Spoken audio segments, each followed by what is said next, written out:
네. 자, 시작을 해 봅시다. 우선 중학교 3학년 때 빅뱅 이론을 살짝하니 배워요. 알고 있어요? 아니요.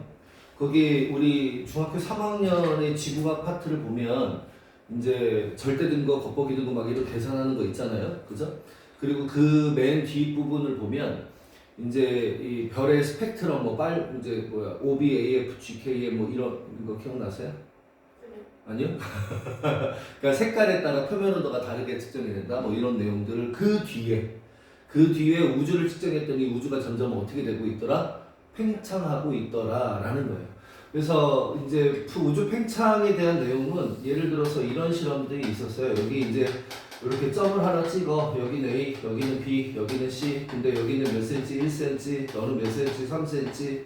그래갖고 얘가 막 엄청 팽창했어. 자, 여기가 몇 cm가 되면 3cm가 되면 여기는 몇 cm가 되겠어? 9cm가 되겠죠? 괜찮나? 여기 A, 여기 B, 여기 C. 그래서 A에서 볼 때 B라는 놈은 3cm라는 위치에서 9cm라는 위치로 갔잖아요. 그러니까 6cm가 이동을 해요. 그렇죠? 맞아요? 그럼 같은 시간 동안 A에서 볼 때 C는 몇 cm 멀어졌어요? 2cm 멀어졌죠. 1cm에서 3cm로. 맞아요? 즉 다시 말하면 멀리 있었던 놈이 더 빠르게 멀어집니다. 팽창을 하게 되면. 근데 그걸 어디에서도 찾아내었다. 우주에 있는 은하들에서도 찾아내었다. 멀리 있는 은하가 더 빨리 멀어지더라. 아, 우주가 팽창하고 있구나. 그럼 거꾸로 얘기하면 어떻게 된다? 거꾸로 얘기하면 뒤집으면 좀 더 작아졌어. 좀 더 작아졌어. 그럼 원래는 어땠다? 한 점에서 출발한 게 아닌가라고 생각을 했겠죠. 괜찮아요? 그래서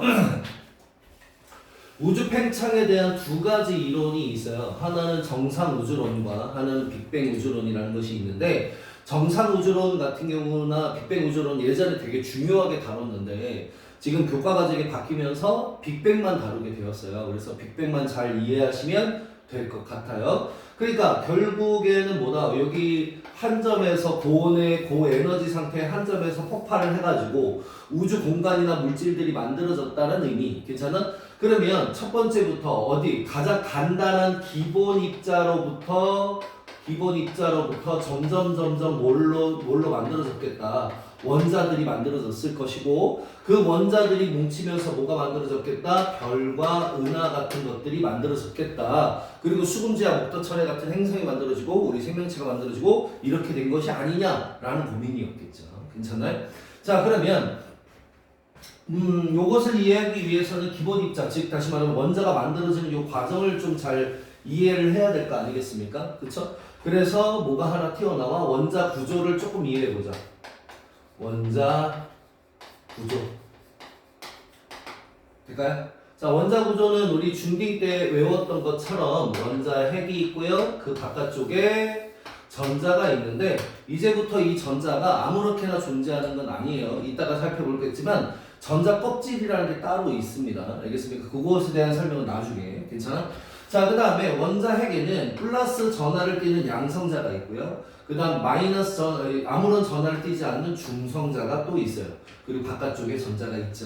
그럼 다시 한번 정리를 해보면 원자 핵을 구성하는 입자는 양성자와 중성자가 있고, 그 바깥쪽에는 뭐가 있다? 전자가 있다. 괜찮나? 그럼 얘네들이 가지고 있는 그 전하, 플러스 마이너스의 전하이 아니라는 건, 여기는 플러스 1의 전하량을 가질 때 얘는 여기고 얘가 마이너스 1의 전하량을 가진다는 거야. 뭐 조금 정확하게 얘기하면 어느 정도냐면 1.6 곱하기 10의 마이너스 19승 클롱인데 한 번도 문제가 나온 적은 없다. 굳이 외울 필요가 없다. 괜찮습니까? 그래서 플러스 1, 0, 마이너스 1 이렇게만 생각하면 되겠고, 그 다음에 이제 질량인데 근데 여기 수업이 조금 힘드네요. 자세가 이것 때문에. 괜찮아? 자, 어쨌든 질량이 전자의 질량을 1이라고 봤을 때, 괜찮아? 양성자의 질량이 1837배, 1839배 정도가 돼요. 괜찮나요? 그러니까 약간 질량이 비슷하잖아요. 그쵸? 약간 더 크지만 질량이 약간 비슷해서 수소 원자 핵이 어떻게 되냐면 양성자 하나예요. 돼요? 근데 헬륨 원자핵은 어떻게 생겨먹냐면 양성자 2개에 중성자 2개로 이루어져 있거든요. 그러면 얘의 질량이 얼마겠다? 얘의 질량을 1이라고 보면 얘는 4가 되는 거 아니겠나? 라는 거예요. 왜? 선생님 양성자 중성자 다른데? 그래도 질량 비슷하니까 무시하는 거예요. 이해가 돼요? 그래서 한 질량이 4배 컵 뭐 이 정도로 생각할 수가 있겠죠. 괜찮습니까? 뭐 어쨌든 이런 게 이제 원자 구조들인데 그것보다 조금 더 작은 입자가 기본 입자예요. 괜찮습니까? 그러니까 얘의 원자 핵을 보면 쿼크라는 놈으로 이루어져 있어. 쿼크. 양성자와 중성자는 쿼크라는 조금 더 작은 입자로 이루어져 있다. 그러니까 맨 처음에 만들어질 때는 쿼크가 만들어지고 전자가 만들어졌어. 사실 전자도 질량이 매우 작잖아요. 그래서 쿼크와 전자 같은 기본 입자 같은 게 만들어졌고 얘네들이 뭉치면서 양성자, 중성자가 만들어졌고 이게 또 뭉치면서 원자 핵이 만들어졌고 원자가 만들어졌다. 이런 흐름이야. 이해돼요? 그럼 왜 뭉쳐졌을까? 온도가 떨어졌었지. 그러니까 즉 다시 말하면 한 점에 매우 고에너지 상태였단 말이에요. 괜찮나? 그런데 얘가 빵 하고 터졌어요. 빵 하고 터지고 어떻게? 쭉 물질이 공간이 팽창함에 따라서 에너지, 단위 부피당 에너지는 점점 줄 거 아닙니까? 그쵸? 그러니까 온도가 점점 떨어지게 돼요. 괜찮습니까? 이해가 되시죠? 자, 그럼 여기서 또 하나의 배경 지식이 또 필요한데 뭐가 하나 더 필요하냐면 E는 MC 제곱이라는 공식이 하나 조금 더 필요해요. 교재에는 없어. 돼요? 또 하나 필요한 건 뭐다? E는 MC 제곱. 자, 이걸 처음으로 만든 사람은 누구냐면 아인슈타인이라는 사람인데 핵심만 보면 에너지는 돼요? 질량과 전환이 가능하다는 겁니다. 즉 다시 말하면 이 C제곱은 뭐냐면 광속이에요. 광속. 상수라고 상수. 괜찮아요? 상수의 제곱해봐야 어차피 상수죠. 괜찮습니까? 그러면 질량에 따라 에너지가 달라진다는 건데 질량과 에너지가 서로 그래서 뭐가 될 수 있다? 전환이 될 수 있다. 그래서 감소한 질량만큼 에너지가 생기는 것. 그게 바로 뭐야? 원자력 발전. 원자력 발전은 우라늄 같은 되게 큰 입자가 막 분열이 돼가지고 괜찮아요? 아주 작은 입자로 만들어지는데 괜찮아요? 그 사이 관계에서 어떻더라? 질량이 감소하더라. 질량이 감소하면 에너지가 방출되는데 그 에너지를 가지고 물을 끓였고 물을 끓여가지고 전기를 돌렸어. 발전기를 돌렸어. 이해가 돼요? 안 돼요? 어디 다시 질량과 에너지가 바뀌는 거 이해돼야 안 돼요? 이건 좀 돼요. 그래서 감소한 질량은 에너지로 바뀌는 거예요. 알겠죠? 에너지를 흡수하면 질량이 증가하는 거고요. 알겠어요? 그러니까 뭐 마치 이런 거랑 흡사해요. 네가 이제 돈이라고 생각하면 좀 편한데 100원이 있어요. 1000원이 있고요. 그러니까 즉 질량은 돈이야.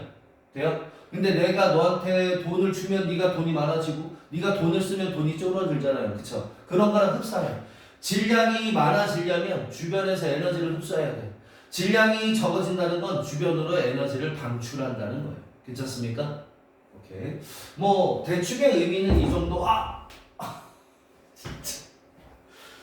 라고 생각하시면 되는데 아이씨 카메라 때문에 이게 움직일 수도 없고 이거 참. 아하. 살짝이 그러면 좀 뒤로 가볼까요? 다른 선생님은 여기서 어떻게 수업했지?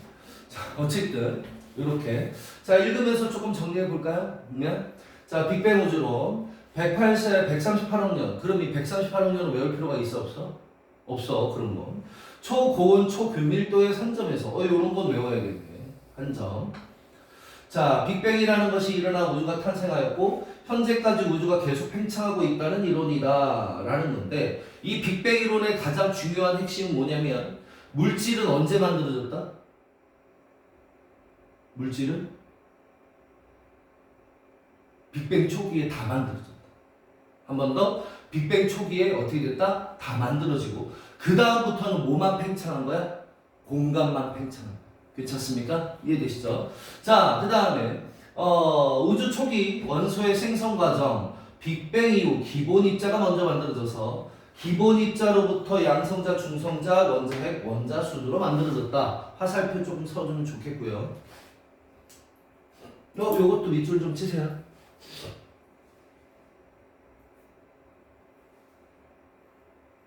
될까요? 자, 우선 기본 입자. 더 이상 분해할 수 없는 작은 입자로, 그러니까 아주 작은 입자로 우리가 원자인 줄 알았더니 원자보다 더 작은 입자가 존재한다는 거죠. 자, 그것은 무엇이다? 쿼크와 전자래요. 쿼크, 전자 밑줄 치면 좋겠어요. 자, 오른쪽에 요거는 그냥 읽으면서 넘어가면 되는데, 자, 쿼크와 전자는 대표적인 기본 입자다. 쿼크는 6종류가 있는데 위 쿼크와 아래 쿼크, 그 다음에 꼭대기 쿼크와 바닥 쿼크, 그 다음에 매력적인 쿼크와 이상한 쿼크가 있어요. 진짜 이름이 그래요. 어쨌든 이런 쿼크들이 있고, 이런 쿼크가 결합하여 양성자와 중성자가 되었다라고 되었어요. 괜찮습니까? 그거 말고도 기본 입자에는 이런 쿼크 말고도 또 뭐가 있냐면 아주 작은 입자라는 경입자가 있는데, 전자는 그 경입자에 속하는 거예요. 괜찮습니까? 오케이? 그래서 전자 말고도 또 뭐가 있냐면 뮤온이라는 입자도 있고 타우라는 입자도 있고, 각각의 중성미자, 그러니까 전자의 중성미자, 뮤온의 중성미자, 타우의 중성미자 해서 6종류가 또 있어요. 그러니까 쿼크 6종류, 뭐 이런 경입자가 6종류, 총 12종의 입자로 되어 있는데, 요런 선생님의 지금 말들은 뭐다? 쓸데없는 말들이다. 왜? 문제가 안 나온다. 알겠습니까? 오케이? 학교에서 선생님이 막 여기 설명하면서 이런저런 막 설명을 할 텐데, 이런 말들은 뭐 해도 된다? 무시해도 된다. 알겠습니까? 자, 그러면 여기 쿼크와 전자는 그럼 외워야 될까요? 외워야 돼요. 알겠죠? 자, 이제 양성자, 중성자로 갑니다. 양성자로 중성자로 뭉쳐진 이유는 아까 뭐라고요? 온도가 어떻게 돼서? 낮아져서. 그렇죠. 자, 3개의 쿼크로 이루어진 데다가 밑줄 치셔야 되고요. 자, 특히나 양성자는 위 쿼크 2개와 다 아래 쿼크 하나, 그 다음에 중성자는 위 쿼크 하나와 다 아래 쿼크 2개가 결합해서 만들어졌다라고 되어 있어요. 그러다 보니 무엇을 우리가 알 수 있더냐? 되나요? 무엇을 또 알 수 있냐면 위 쿼크와 아래 쿼크의 전하량도 구할 수가 있는데, 괜찮나? 생각해보면 이렇죠. 봐봐. 위 쿼크 2개의 아래 쿼크 하나면 얼마다? 플러스 1이다. 전하량이. 근데 위 쿼크가 하나인데 아래 쿼크가 2개면 얼마다? 0이다. 이거죠. 전하량. 중성자라서. 그러면 이거 연립방정식으로 풀면 되죠. 돼요? 그래서 연립방정식으로 막 풀어내면 위 커크는 얼마다? 플러스 3분의 2의 전하량, 아래 커크는 얼마다? 마이너스 3분의 1의 전하량을 가진다 예요. 괜찮나요? 그래서 이런 식으로 나올 수가 있어서 일단은 옆에다가 이쪽에다가 쓸까요? 요 놈을? 이거 근데 이거는 그러면 그냥 커크 위 대충 이해돼요? 그럼 안 써도 되고 쓸까요? 위 커크라고 쓸까요? 그래요? 요거는 요렇게 위 커크 2개, 아래 커크 하나, 그 다음에 위 커크 하나, 아래 커크 2개 이렇게 해서 슉슉슉. 자, 위 커크, 아래 커크 이렇게 정리를 해주시면 좋을 것 같아요. 근데 여기까지는 영상이 나오나 몰라? 조금 잘리네. 되었어요? 자, 그 다음에 이제 원자핵이네요. 양성자, 중성자로 이루어진 원자핵, 양전하를 이루고 있다. 당연하죠. 양성자 때문에 양전하를 띄겠죠. 자, 원자핵과 전자로 이루어져 있다. 그래서 전자가 마이너스 전하니까요. 정기적으로 중성을 이루고 있대. 정기적으로 중성 밑줄 치면 되겠습니다.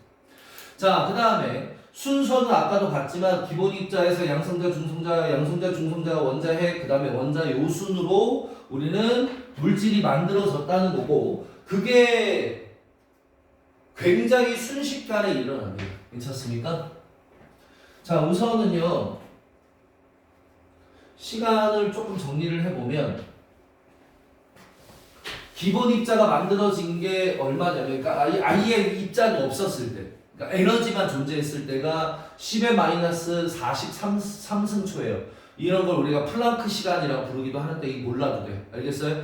그 다음에 기본 입자가 만들어졌을 때가, 최초의 기본 입자가 처음 만들어질 때가 10의 마이너스 36승초인데 괜찮아? 그것도 알 필요가 없겠다.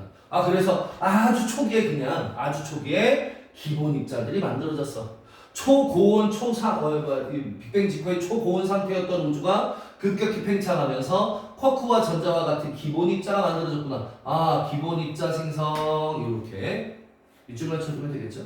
자 그 다음으로 갑시다. 양성자 중성자가 만들어졌다. 아까도 얘기했지만 쿼크 3개가 모여서 양성자, 쿼크 3개가 모여서 중성자. 일단 쿼크 3개는 암기하시고 계셔야 돼요. 나중에 시험 때 학교에서 위 쿼크 2개가 아래 쿼크 하나 뭐 이런 식으로 나오면 그때 가서 외우시면 된다고 이거는. 괜찮나요? 자 어쨌든 온도가 계속 낮아져서 쿼크 3개가 결합에다가 밑줄 치면 되겠습니다. 자 이제 드디어 별표짜리예요. 자 양성자 중성자가 10의 마이너스 6승초쯤에 만들어졌는데 쿼크들이 막 모여서 만들어졌는데 막 온도가 점점 떨어져요. 괜찮나요? 그러니까 사실은 양성자 중성자가 만들어졌다고 그대로 존재하는 건 아니고 쿼크 3개가 모였다가 온도가 너무 높으니까 흐트러졌다가 또다시 모였다가 흐트러졌다가 막 이래요. 괜찮나요? 그래서 이때는 양성자 중성자가 서로 전환이 가능한데 괜찮아? 온도가 무척 높았으니까 대충 얘네가 1대1로 존재했어요. 돼요? 근데 시간이 지나면 지날수록 양성자가 질량이 커요? 중성자가 질량이 커요? 중성자가. 그럼 에너지가 누가 더 많다는 얘기예요? 중성자가. 그러면 양성자에서 중성자로 가는 건 에너지를 흡수해야 돼요. 온도가 떨어지는데 에너지를 흡수할 수 있어요? 알 수 없어요. 생각을 해보면 그렇죠. 예를 들어 물과 얼음이 있다고 칩시다. 괜찮아? 물이 얼음으로 가는 건 열을 방출하는 거잖아요. 물 입자는 좀 분자 운동이 활발한데 얼음은 이제 고체라서 움직일 수가 없으니까 물이 얼음으로 갈 때는 열 에너지가 방출돼요. 그걸 음고열 방출이라고 우리가 중학교 1학년 때 배워요. 그러면 얼음이 물로 가는 건 에너지를 흡수하는 거죠. 우리 가열해서 이렇게 녹이잖아요. 그쵸? 그런 것처럼 에너지. 온도가 낮아지면 얼음이 녹아요? 말이 안 되죠. 그쵸? 그러니까 흡수되는 건 잘 일어나지 못해요. 그럼 방출되는 게 주로 일어나겠죠. 그러니까 양성자가 중성자로 가는 건 그다지 잘 일어나진 않고 중성자가 양성자로 변하는 요 변환이 주로 일어납니다. 표시하시고 괜찮나요? 이따가 뒤에 다시 표시할 거긴 하지만 돼요? 그럼 점점 양성자 수가 많아지겠죠. 점점. 그러다가 몇 분 정도가 되었을 때 원자핵을 만드는 요 시기가 되었을 때 그러니까 3분이 되었을 때에 양성자와 중성자의 개수비가 7대1 정도가 되고 그로부터 수소와 헬륨의 질량비가 어떻게 나오느냐 뒤에 페이지에 다시 정리할 거예요. 알겠어요? 자 여기는 이렇게 되어 있네요. 자 양성자는 그 자체로 수소 원자핵이야. 그러니까 수소 원자핵은 언제 만들어진 거야? 이때 만들어진 거지. 괜찮아? 10-6승초쯤에. 괜찮아? 근데 필요 없고. 자, 그 다음에 3분 후에 양성자 2개와 중성자 2개가 결합하여 헬륨 원자핵이 만들어졌다. 밑줄 꼭 치시고요. 자, 우리는 페이지 어디로 갑니까? 밑줄 치고. 페이지는 어디로 가? 페이지는 여기로 가. 어디 갔어? 28페이지.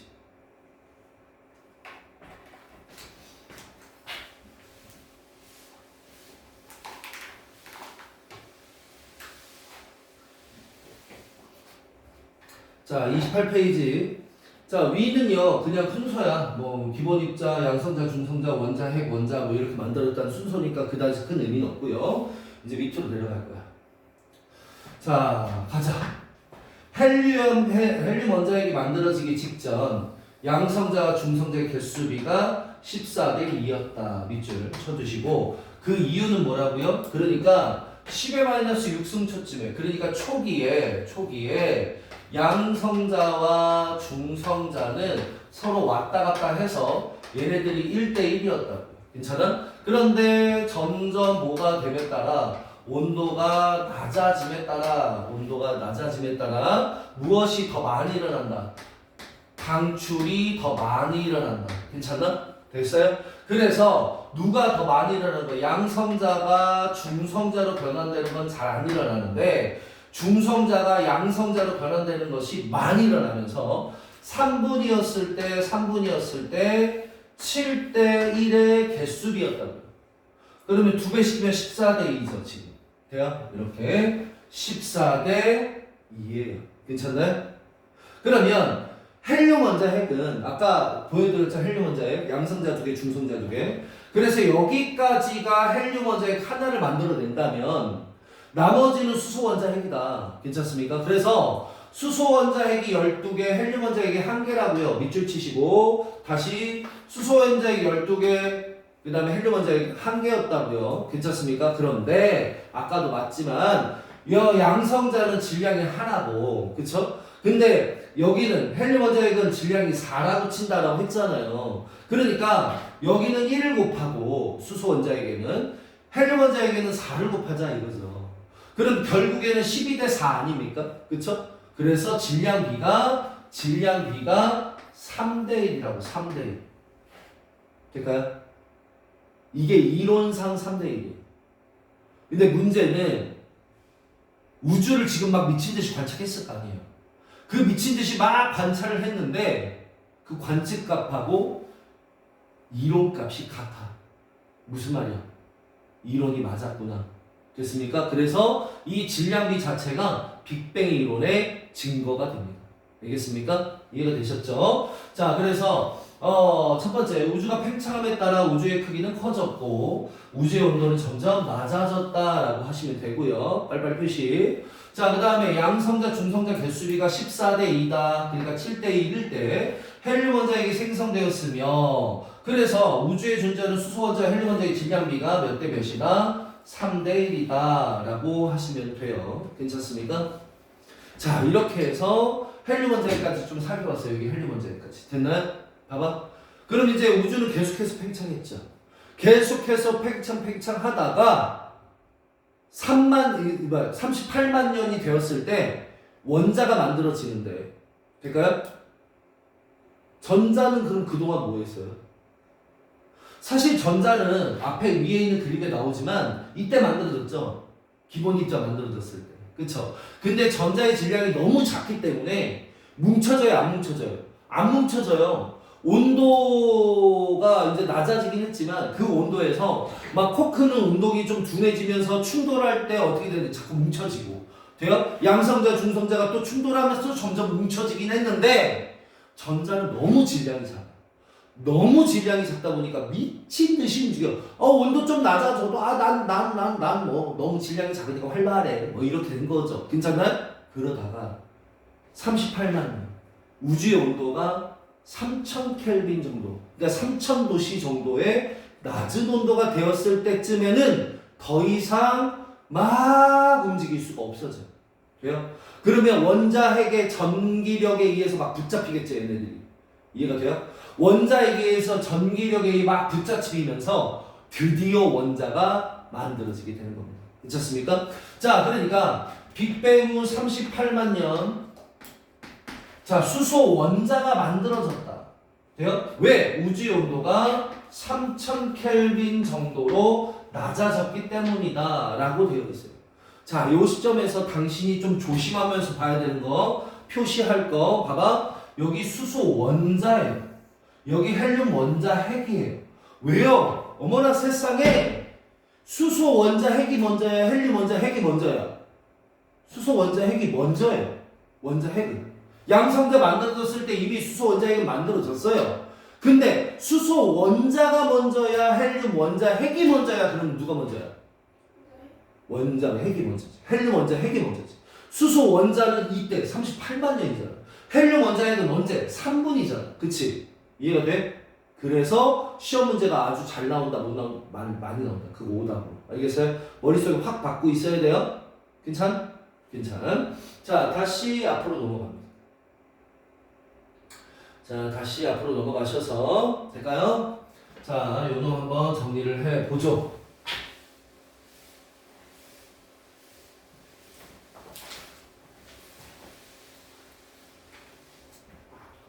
다시 맞춰 정리해요. 갑시다. 자, 우리는 어디, 여기 3분, 그 다음에 3분의 양성자 2개, 중성자 2개 결합하여 헬륨 원자의 여기까지 밑줄을 쳐져 있는 상태죠. 아니. 그 전 페이지. 그치. 몇 가지 밑줄이 쳐져 있는 상태죠. 자, 이제 그 밑에 38만 년 반드시 동글뱅이 치면서 암기하셔야 되고요. 그래서 우주의 온도가 몇 켈빈 되었을 때 3000 켈빈이 되었을 때 자, 수소 원자와 헬륨 원자가 생성되었다. 밑줄을 쳐주시면 되겠고요. 괜찮나요?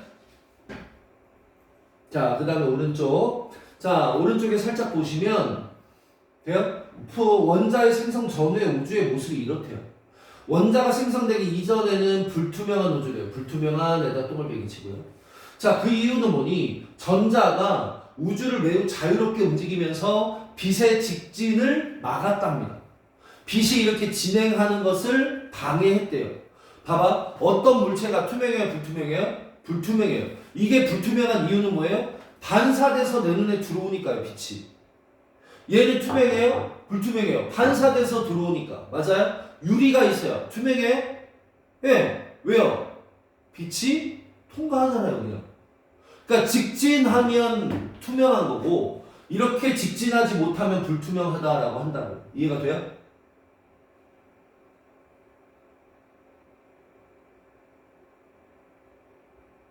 다시. 돼요? 안 돼요? 다시. 요거는 불투명하다. 직진하지 못하니까. 반사돼서 들어오잖아. 그치? 이런 거랑 똑같이 빛이 이렇게 튕겨 나오잖아. 돼요? 그럼 이렇게 빛이 튕겨 나오는 현상일 때 투명하다고 할 수가 없어요. 불투명하다고 해야 돼요. 그래서. 괜찮아요? 그래서 우주는 불투명한 우주 이렇게 얘기를 합니다. 빛이 직진하지 못하여 에다가 밑줄 치셔야 돼요. 누구랑 부딪혔대요? 전자와 부딪혀서. 돼요? 빛이 직진하지 못하여. 그러면 전자가 원자에 이렇게 붙잡혔잖아요. 그럼 방해할 게 더 이상 있어요? 없어요? 없죠. 그러니까 빛이 뭘 할 수가 있어서요? 직진할 수 있게 돼서 우주는 투명해졌다라고 되어 있습니다. 이것도 밑줄 치시고요. 돼요? 그래서 이 그림과 이 그림을 구분할 수 있어야 되겠고, 괜찮나요? 그러면 이렇게 통과한 이 빛을 우리는 뭐라 부르냐면 우주 배경 복사라고 합니다. 한 번 더 우주 배경 복사 써두시고 우주 배경 복사. 자, 우주 배경 복사는 사실은 무엇을 담고 있느냐? 온도라는 정보를 담고 있어요. 이게 무슨 말이야? 너는 빛이 나와요, 안 나와요? 나오죠. 뭐가요? 적외선이 나오죠. 우리가 일반적으로 얘기하는 빛이 가시광선인데 가시광선은 안 나와요. 그쵸? 가시광선 말고 온도가 그러니까 너처럼 낮은 우리처럼 체온 정도의 이런 물질들이 무엇을 빛을 내고 있냐면 적외선이라는 빛을 내고 있어요. 그래서 당신의 온도를 측정할 때 무슨 온도계가 있어요? 적외선 온도계가 있는 거예요. 그럼 그것보다 온도가 더 낮은 물질은 무엇이 방출되고 있냐면 전파라는 빛이 나오고 있어요. 우리는 안 보이지만 됐나요? 파장이 긴 전파라는 빛이 나오는데 그런 빛이에요. 괜찮습니까? 얘가. 그러니까 이런 빛들은 온도라는 정보를 담고 있는데 괜찮나요? 온도라는 정보를 담고 있어요. 이해가 되시죠? 그러면 맨 처음에는 몇 켈빈이었다고요? 3000 켈빈의 복사. 근데 지금은 3000 켈빈인가요? 지금도? 아니요. 지금은 우주의 온도가 2.7 켈빈, 약 3 켈빈. 몇 도예요? 마이너스 300도씨. 마이너스 300, 200, 300도씨 정도 될 건데 대충 그 정도의 온도의 물질은 돼요? 굉장히 파장이 긴 전자기파가 나와요. 전파가 나온다고요. 괜찮습니까? 이해가 돼요? 그러니까 이 우주 배경 복사는 옆에다가 또 쓰셔야 되는 게 온도가 낮아지면 파장이 길어진다. 다시 한 번 더. 온도가 낮아지면 파장이 길어진다. 알겠습니까? 될까요? 그래서 우주 배경 복사 온도가 낮아지면 파장이 길어진다. 써두시고 온도가 낮아지면 파장이 길어진다. 그래서 전 우주에서 모든 방향에서 막 들어온 빛들을 우리는 우주 배경 복사라고 불러요. 괜찮나요? 근데 문제는 이 우주배열 복사가 막 균일할 줄 알았어요. 균등하게 들어올 줄 알았어 다. 그쵸? 근데 살짝 균등이 아니에요. 약간 위로 올라가면 요게 바로 우주배경 복사가 측정된 모습입니다. 괜찮습니까? 자, 우주배경 복사는 아까도 봤지만 3000켈빈일 때 우주의 온도가 3000켈빈 원자가 만들어졌을 때 생성되었다라고 되어 있어요. 그쵸? 근데 균일할 줄 알았는데 어디는 막 약간 불구스름한 데도 있고 어디는 약간 파란색도 있어요. 그렇다는 얘기는 무슨 말이냐면 물질이 만들어졌을 때 당시에 물질이 완벽하게 균일하게 존재하지는 않는다는 겁니다. 대체로 균일하긴 한데 완벽하게 균일은 아니라는 거예요. 그러면 어디는 물질이 많고 어디는 물질이 적어. 물질이 많은 데는 뭐가 많아? 중력이 크겠지. 무거울수록 중력이 크잖아요. 중력이 크겠지. 그럼 거기를 중심으로 막 모여들겠지. 맞아? 그러면 뭐가 되는 거야? 온도가 점점 높아지면서 거기서 별이 탄생하고 은하가 탄생하고 막 이럴 거예요. 괜찮습니까? 이해돼? 그래서 이 우주 배경 복사의 이 모습이 지금의 별의 분포 모습과 약간 흡사해요.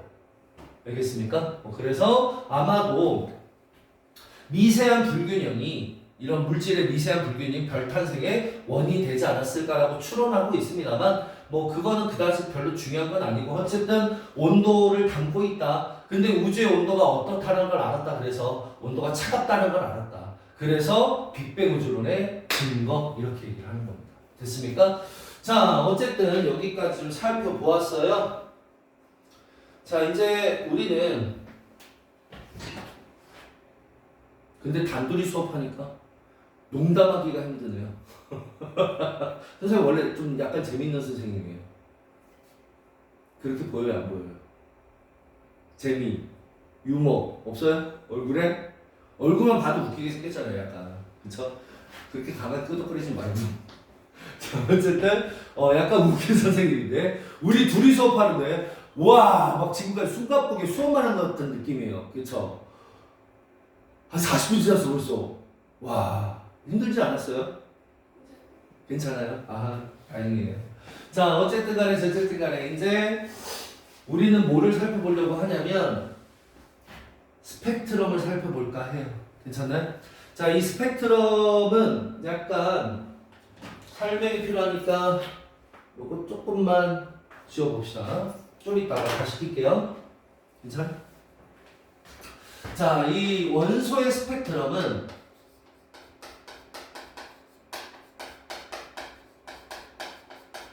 중학교 3학년 때 이미 조금 했죠. 아, 중학교 2학년 때 이미 했죠. 불꽃 반응하면서. 그쵸? 그럼 그때 당시에는 그냥 그런 게 있어라는가 보다 막 보면서 넘어갔는데 조금 더 디테일하게 한번 설명을 해볼게요. 근데 이 디테일한 설명이 그다지 필요는 있다 없다? 아마 없을 거예요. 괜찮나요? 학교에서 시험 문제가 이게 나오면 손 들고 서 있어야 돼, 선생님. 그쵸? 어쨌든. 자, 이걸 처음으로 발견한 것은 뭐냐? 수소예요. 수소. 아, 참, 이거 그래도 설명하는 이유는 여기서 약간 심화 문제, 그러니까 이 자체가 아니라 심화 문제가 약간 나올 수 있는 내용이 약간 있어서 그거 설명하기 때문에. 아휴, 진짜 힘들어 죽겠어요. 자, 어쨌든 수소. 자, 수소선 스펙트럼을 누가 먼저 얘기를 했냐면 발머라는 사람이 찾아냅니다. 돼요?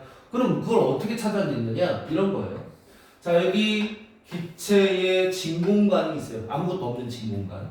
거기에 살짝 수소 기체를 채웠습니다. 될까요? 그리고 매우 높은 전압을 걸어줘요. 매우 높은 전압을. 마이너스극, 플러스극, 매우 높은 전압을 걸면 마이너스 극판이 이어지진 않았으니까. 그쵸? 여기에 전자들이 미친 듯이 모이겠죠? 전자 막 미친 듯이 모일 거야. 그치? 모이다가 어떻게 해? 튕겨 나오겠지? 빡 하고 튕겨 나오겠지? 그럼 얘가 마이너스로 돌아갈 수는 없잖아. 그치? 그래서 플러스 쪽으로 막 끌려갑니다, 막. 돼요? 끌려가다가 누구랑 빵 하고 충돌해? 수소랑 빵 하고 충돌해. 됐어요? 근데 마이너스에 붙어요. 응? 마이너스 전압. 거기 왜 붙어요? 아니, 거기에서 막 전자를 밀어냈을 거 아니에요. 그러니까 건전지가 있는데 건전지의 마이너스 극에서 막 전자가 나오죠. 전자가 막 나오는데 막혀 있어. 여기가 진공이란 말이야. 떨어져 있단 말이야. 여기가 붙어 있는 게 아니라 떨어져 있어. 공간이 있어. 공간. 이해돼? 그러면 높은 전압을 걸어주면 이렇게 떨어졌을 때 높은 전압을 걸어주면 어떻게 돼? 막 지직하면서 뭔가 막 쫙 하고 나가는 거 있잖아요. 그게 전자예요. 됐어요? 그러니까 여기에 모이다 놓으면 전자가 튀어나와 이렇게. 근데 튀어나왔을 때 누구랑 이렇게 만나? 수소랑 만나더라고. 이해가 돼? 그러면 수소라는 놈이 원래 뭐가 있었을 거야? 전자가 있었을 텐데. 그러니까요? 외부에서 전자가 팡 하고 와서 충돌을 빵 한 거야. 빠가서 충돌을 빵 한 거야. 그럼 에너지를 얻었겠죠. 마치 이렇게 홈이 있는데 내가 쇠구슬을 막 던져가지고 안에 있는 쇠구슬을 막 튕겨내는 것처럼 막 얘가 튕겨 나왔을 거야. 빡 하고. 그쵸? 에너지를 얻어서. 그러니까 높은 상태의 에너지가 됐을 것이고 얘가 떨어지면서 다시 빛이 나와요. 그래서 얘가 이제 빛이 나오는데 이 빛을 분광기로 분광을 시켰더니 괜찮아? 빨주노초 파란거로 막 나눠질 줄 알았더니 뭐가 되더라? 스펙트럼이 펼쳐질 때 불연속적인 선 스펙트럼이 나와요. 이게 무슨 말이냐? 이런 거예요. 예를 들어서 자 여기 에너지예요. 될까요? 수소 원자의 에너지가 매우 낮은 곳에 있었겠죠. 원래 상태 원자를 이루고 있던 수소는 매우 낮은 상태의 전자가 이렇게 있었을 거야. 괜찮나요? 근데 외부에서 얘를 빵 하고 때렸다고 했죠. 얘를 빵 하고 때려서 에너지를 얻었다고 했죠. 그쵸? 에너지를 얻어서 올라갔다가 떨어지면서 빛이 나오는 건데 돼요? 만약에 전자가 가질 수 있는 에너지가 얘도 되고 얘도 되고 얘도 되고 얘도 되고 얘도 되고 얘도 되고 얘도 되고 다 된다면 떨어지면서 떨어지면서 다 빛이 나와요. 됐어요? 그러니까 스펙트럼이 어떻게 나와야 되냐면 다다다다다다다 막 이렇게 이게 약간 빈칸이 있지만 빈칸 없는 거야. 다다다다다다 막 이렇게 나올 거야. 근데 이렇게 안 나왔잖아. 그렇다는 얘기는 뭐야?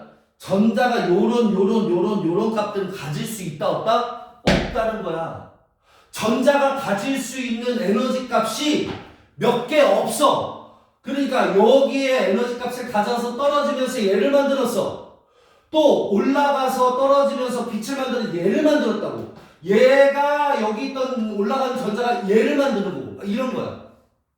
이해가 됩니까? 그러면 요 에너지와 요 에너지 사이에는 에너지가 가질 수 있다 없다? 없다는 겁니다. 왜요? 라고 묻지 마요. 그건 발견한 거야. 무슨 말이야? 예를 들어 너 왜 귀가 두 개야? 대답할 수 없잖아요. 그렇게 생겨먹은 거야. 왜 눈이 두 개야? 그럼 대답할 수 없잖아요. 왜 콧구멍은 두 개일까? 그렇게 생겨먹었어요 내가. 얘도 그렇게 생겨먹은 걸 나중에 발견한 거예요. 이해가 됩니까? 즉 전자는 이 머릿속에 외워야 돼.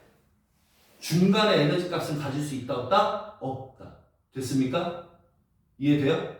그래서 가질 수 있는 에너지 값이 E1, E2, E3, E4, E3, E4 그러면서 점점 올라가서 무한대까지 가긴 하지만 뭐 어쨌든 이렇게 요 사이는 에너지를 가질 수 없다면 봐봐 구조적으로 그릴 때 괜찮아? 전자가 가지는 껍질이 전자가 가진 에너지를 갖는 그 껍질이 몇 개 없다는 거야. 이렇게 몇 개 없다. 그러면 이 에너지와 이 에너지 사이에 전자는 존재할 수 있다 없다? 없다는 겁니다. 그러면 이 특정 에너지 값을 갖는 이 궤도를 우리는 전자 껍질이라고 부른다고요. 됐어요? 그러니까 요 선 스펙트럼이 나온 이유도 전자 껍질이 있어서입니다. 결론적으로 얘기하면. 다시 선 스펙트럼이 나온 이유가 전자 껍질이 있어서이다. 됐습니까? 그런데 원자마다 돼요? 원자 핵의 핵전화가 다를 거 아니야. 그치? 1번이면 양성자 하나고 2번이면 양성자가 2개고 3번이면 양성자가 3개고 4개고 5개고 막 이럴 거 아닙니까? 맞아 아니야? 양성자의 개수가 다르면 전자를 잡아당기는 힘이 다르죠. 전자를 잡아당기는 힘이 다르면 에너지가 달라져요. 왜요? 생각해보세요. 달은 중력이 지구랑 같습니까? 다르죠? 달에서 10m 높이에 있는 위치 에너지와 지구의 10m 높이의 위치 에너지가 같을까요? 다르죠. 다르죠. 그래서 에너지가 달라지는 거예요. 이해가 됩니까? 원자마다 이 전자 껍질이 갖는 에너지가 다 다르다고요. 원자마다. 그래서 원자마다 방출되는 선의 위치, 개수, 굵기가 같다, 다르다. 다르다라고 하는 거예요. 됐어요? 그럼 우리는 그걸 보고 원소를 구별할 수 있다, 없다? 있다. 그랬더니 우주에서 들어오는 물질들의, 전파들의 스펙트럼을 미친 듯이 분석을 해봤더니 수소, 헬륨이 아까도 얘기했지만 3대1의 질량비를 갖더라라는 겁니다. 괜찮습니까? 이해돼요? 자, 이 전자껍질이라는 요 개념을 사실 솔직히 톡 까놓고 얘기하면 이 스펙트럼이라는 요 개념이 괜찮아? 안 나올 가능성이 아주 높은데 나오면 거의 무조건 틀려요. 알겠어요? 그래서 학교에서 수업을 했는지 안 했는지를 판단하셔야 됩니다. 알겠습니까? 오케이? 자, 어쨌든 그런 내용들이 살짝 있다. 그래서 수업을 하면 나올 수 있고 안 하면 지금 뭐 이런 상식선을 하나 더 알았다라고만 이해하세요. 너무 화내지 마시고 쓸데없는 거 외우게 하지 마세요. 막 이런 거 그럴 수 있죠. 됐습니까? 자, 그러면 우리는 이제 또 밑줄 치면서 다시 가보도록 할게요.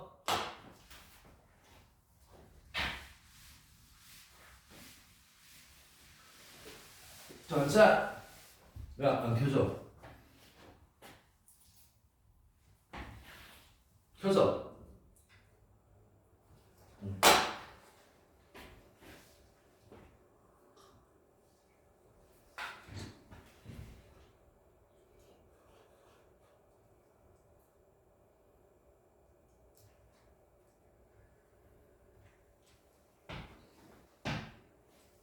조금만 기다리세요. 이제 나옵니다. 막 드러나고 있죠, 막. 갑시다. 자, 우주의 원소 분포를 측정하는 방법에는 빛 스펙트럼을 분석하여 우주의 원소를 알아내었다. 분광계를 통하여 생긴 빛의 띠를 스펙트럼이라고 하고 연속이 있고 그 다음에 선이 있다. 그런데 이 선에는 흡수와 방출이 있다라고 한 거예요. 일단 연속 동글배기 치시고요.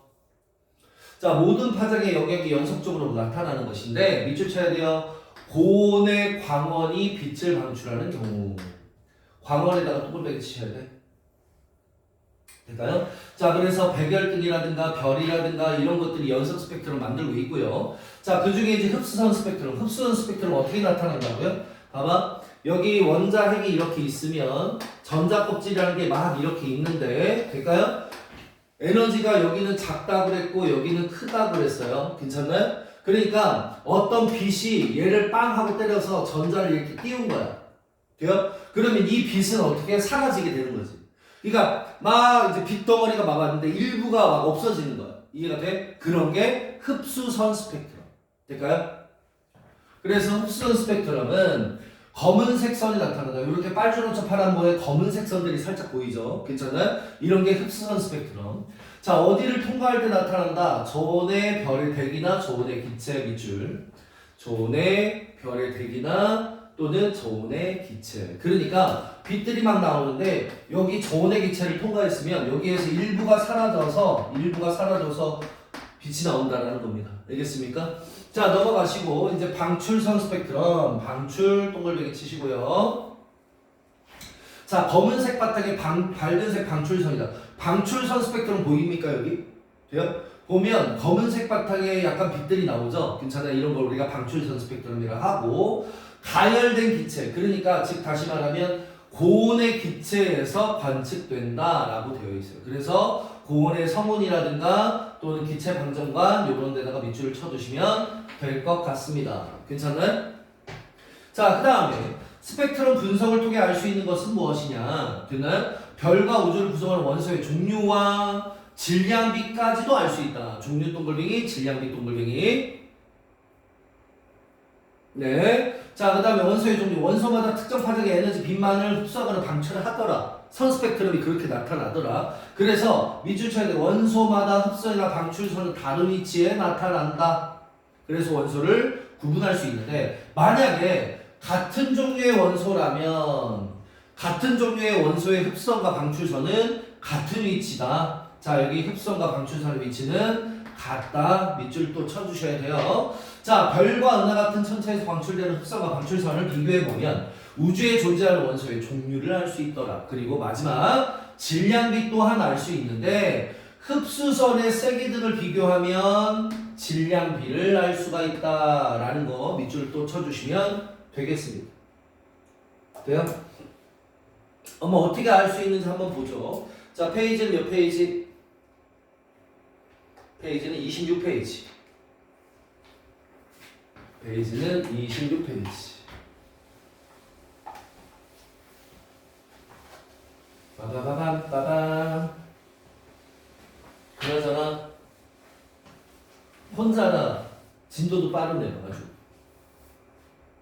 원래는 한 이때쯤 되면은 빅뱅으로 막 설명하고 있을 텐데 혼자라 아주 그냥 빨리빨리 이해력이 높아서 넘어갑시다. 자, 여기 보면 이제 흡선과 방출선의 실험입니다. 그래서 스마트폰에 카메라를 간이 분광기를 붙였고 이 분광기를 통해 관찰했다. 수소 헬륨을 활용하는 기체가 들어있는 방전관. 방전관이면 무슨 스펙트럼이겠다? 방출선 스펙트럼이겠다. 자, 나타나는 스펙트럼 관찰하였다라고 되어 있고요. 이제 밑으로 좀 내려봅시다. 자, 이렇게 나타났어요. 보니까 백열등은요 빨주노초 파란 보여요. 그건 필요 없고요. 자, 수소는요 이런 선들이 보이는데 헬륨은 저런 선, 나트륨은 요런 선, 칼슘은 요런 선. 그래서 원소마다 스펙트럼의 선의 위치 개수 굵기가 다르구나. 됐어요? 그런데 별 A를 봤더니 수소선의 위치에 같은 위치에 이렇게 선들이 보여요, 안 보여요? 선들이 보여요. 그쵸? 맞아요? 여기 보면 좀 선생님이 선을 좀 잘못 그리긴 하지만 지금 대충 같은 선이라고 생각하세요. 알겠습니까? 그래서 돼요? 별 A에는 수소가 존재한다 안 한다? 수소가 존재하는구나 라는 사실을 알았어. 같은 선들이 다 보이니까. 하나라도 빠지면 안 돼. 다, 너? 어디? 그 선생님이 잘못 그렸지만 그 위치를 좀 더 정확하게 그려볼까요? 잠깐만요. 그래서 여기 요 선이 쭉 내리면 요 선이죠. 여기서는 요 선이죠. 여기서는 여기 둘 중에 이쪽 왼쪽 선 됐나요? 그 다음에 요 선도 마찬가지로 여기 왼쪽 선 됐나요? 여기는 비어있잖아요. 아니 어디? 아니 여기 선 여기 선 왼쪽 괜찮아? 그 다음에 여기 흡수로 보이는 거죠. 그러니까 같은 위치만 이게 방출이고 여기 흡수인데 왜 같은 거예요? 라고 얘기하는 거예요. 그거는 그 방법이 달라서지. 아까 뭐라고요? 같은 원소의 같은 원소의 흡수선과 방출선은 같아야 돼요. 그러니까 위치가 똑같아야 돼요. 됐습니까? 그러니까 수소의 방출선의 위치에 A의 흡수선의 위치가 나타나는 거죠. 그렇죠? 그래서 여기 A 수소가 이렇게 요 놈들을 만들어냈구나라고 이해를 하면 돼요. 됐습니까?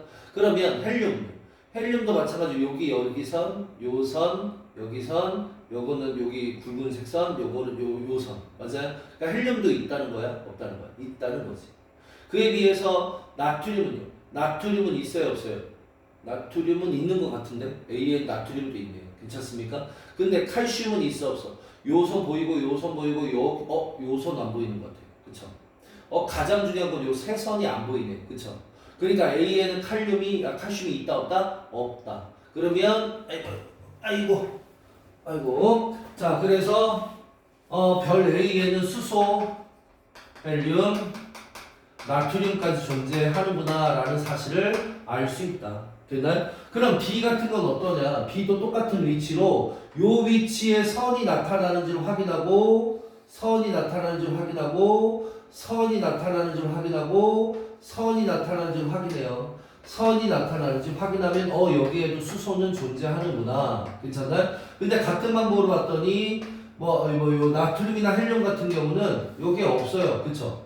돼요? 그래서 나트륨, 헬륨은 없고 그 다음에 칼륨은 있는가? 칼륨은 있는지 하나하나 막 따져봤더니 여기 붉은색 새선도 막 존재하는 것을 보아 여기는 칼륨이 있구나. 다른 거 대신에 칼슘이 있구나. 이렇게 판단할 수 있었다고요. 괜찮아요? 그래서 요 밑에 5번하고 6번 됐나요? 5번하고 6번 성분 원소가 요거 두 가지가 존재하고 여기도 수소 칼륨이 존재한다라고 이해하면 돼요. 괜찮습니까? 그러니까 자 여기 태양이 어떤 별이 있고 별 앞에 어떤 대기가 있는 거야. 기체가 있는 거야. 여기에 수소가 있었다면 별빛 중에 수소선 위치에 이런 까만색 선이 나타나는 거야.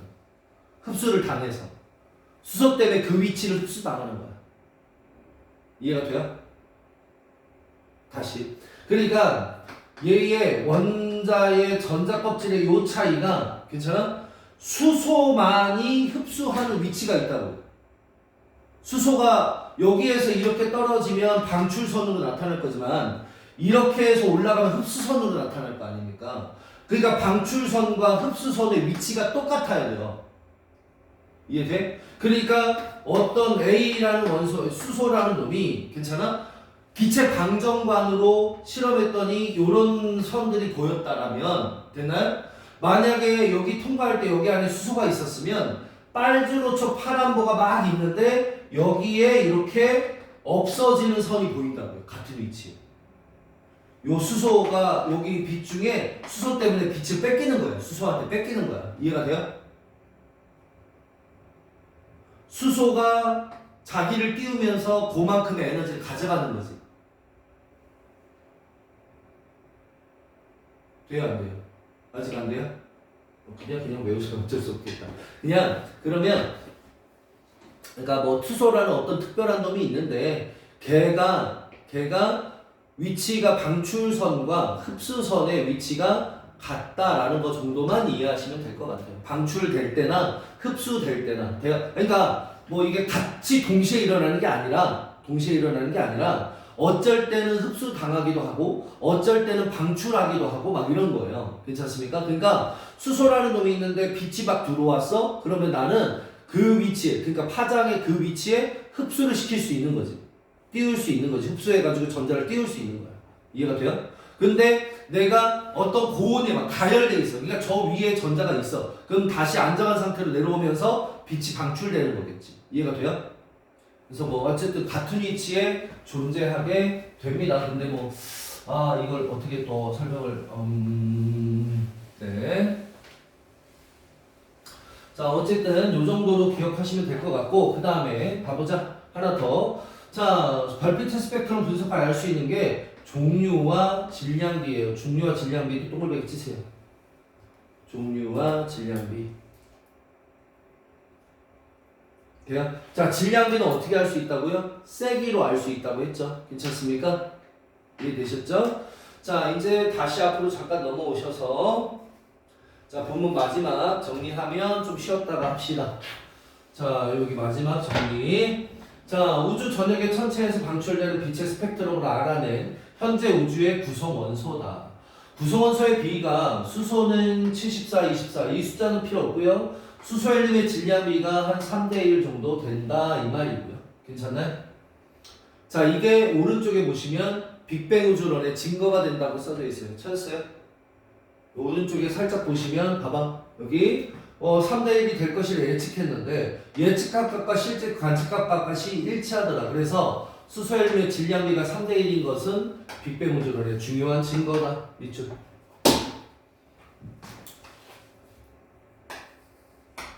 됐어요? 자, 그 다음에 빅뱅 이후 우주 초기에 생성되는 수소와 헬륨이 우주의 별과 은하를 구성하는 가장 중요한 원소가 되었다. 그러니까 태양에서 제일 많은 건 누구예요? 수소예요. 그 다음 많은 건 누구예요? 헬륨입니다. 됐습니까? 그럼 태양계도 전체적으로 보면 태양계 전체적으로 보면 제일 많은 건 누구예요? 수소예요. 두 번째 많은 건 뭐예요? 헬륨이에요. 근데 왜 지구에는 없어요? 그건 좀 이따가 쉬었다가 거기 나갈 거예요. 괜찮나요?